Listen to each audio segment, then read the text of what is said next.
เคสบายดีน้องนักเรียนวันนี้ในครูจะมาสอนวิทยาศาสตร์และสิ่งแวดล้อมเนาะ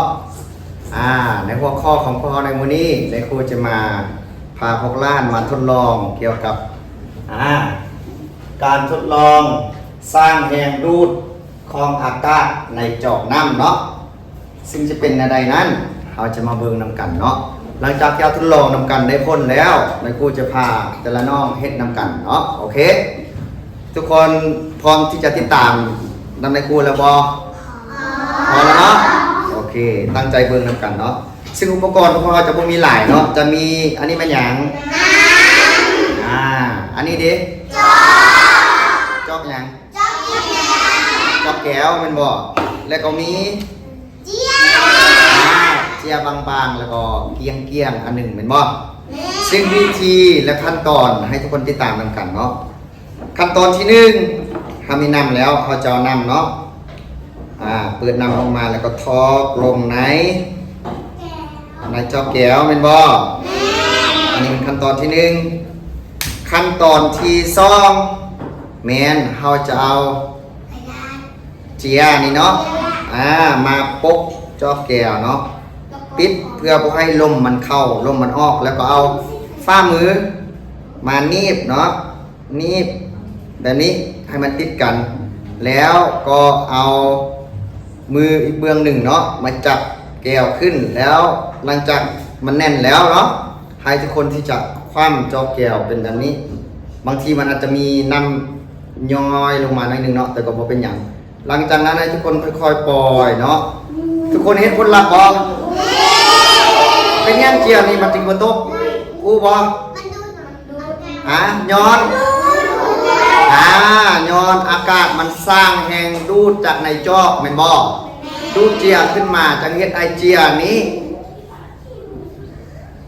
ปกปิดน้ำไว้มันออกมาเนาะทั้งที่เอาบ่ได้ติดหยังบ่ได้ติดกาวมีแต่เอามาแปะซื่อๆแม่นบ่เดี๋ยวนี้แสดงว่าน้ำมีทางออกบ่มีเนาะอันนี้คือ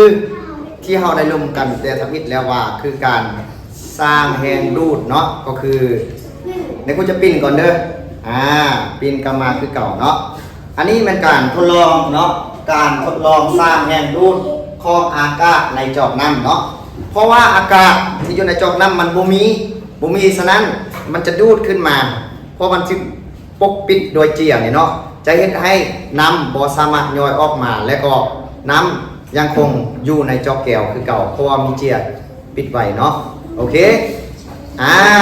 วันนี้ต่อไปทุกคนอยากลองเฮ็ดบ่อยากลองเฮ็ดเป็นบ่แล้วเขาจะมาติดตามเป็นกลุ่มเด้อเริ่มจากกลุ่มนี่ก่อนเนาะทุกคนตั้งใจเบิ่งนำกันเนาะโอเคน้องมันบ่อันนี้มีจอกอะไรมันบ่อันนี้มีเจียอะไรมันบ่มีอันใส่อันนึงเข้าไปเนาะโอเควันนี้กรอกน้ำใส่เนาะกรอกน้ำใส่ให้โอเคพอแล้วเนาะหลังจากนั้นเอาโอเคพวกเราจะลองเฮ็ดก่อนIPP เราเฮ็ดก่อนเนาะปกเนาะปกแน่นๆแล้วก็จับไว้แล้วซ่าเนาะซ่าปกแน่นๆซ่าโอเคแล้วก็ค่อยๆคว่ำค่อยๆคว่ำ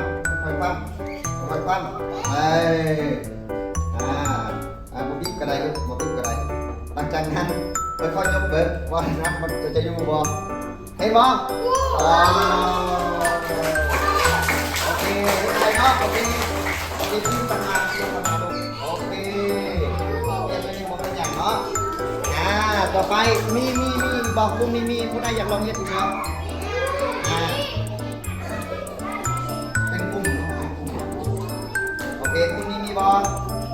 พอแล้วโอเคพอเราจะไปกลุ่มต่อไปเนาะ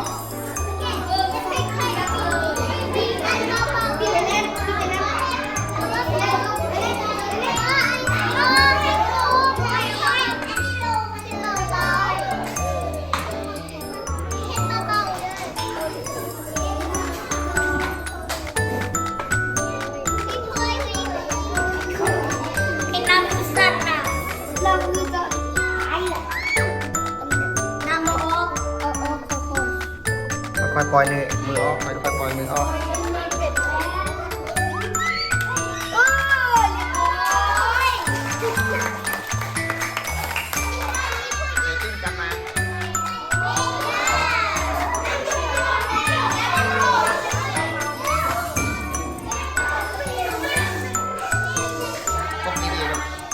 ค่อยๆ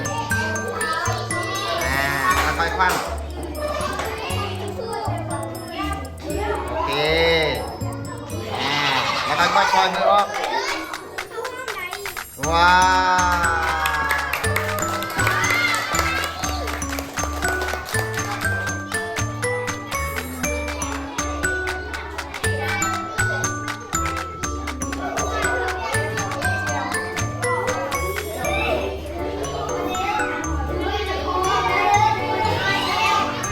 โอเค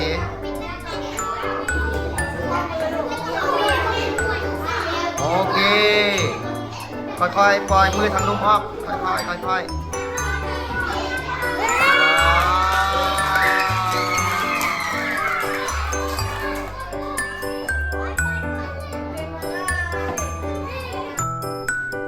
โอเคกลุ่มนี้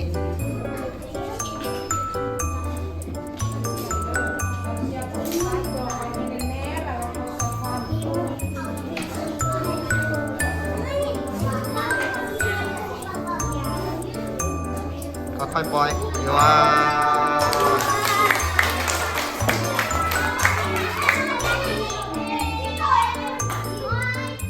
ต่อไปกลุ่มนี้ไปเฮ็ดHappy Sunday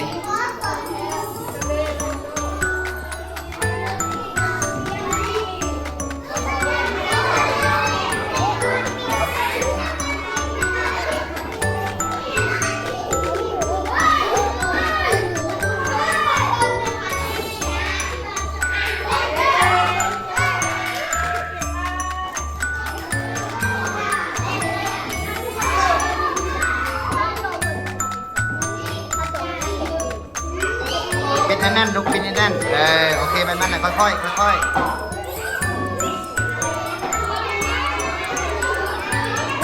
ปล่อยเลยยก